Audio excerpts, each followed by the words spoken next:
Hey, what is going on, guys? So you have the Apple Watch, doesn't matter what series. I'm going to show you how to put it on mute or silent mode, as well as how to increase and decrease the volume. Okay, very simple. So the first thing is, if you want to go ahead and put your phone on silent, what you want to do is go ahead and make sure you're on your regular clock screen here, and from the bottom up you want to swipe straight up.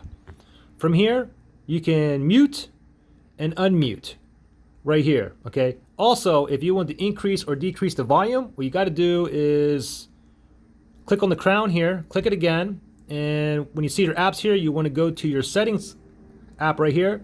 Oops, go back to your settings app right here, tap on that, and then from here what you want to do is you want to go ahead and just scroll all the way down to where you see sounds and haptics. Go ahead and tap on that, and then right here you can increase or decrease, and you can feel it vibrate.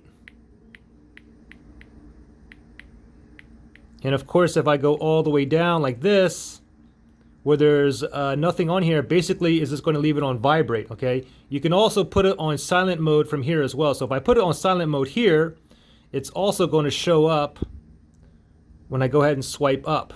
Okay, and if I turn it off from here, of course it's also going to turn it off from the actual settings as well. So if I go back to settings here, and now you can see that it's off. So there you guys go. Pretty simple. Thanks for watching, guys. I'll see you on the next one.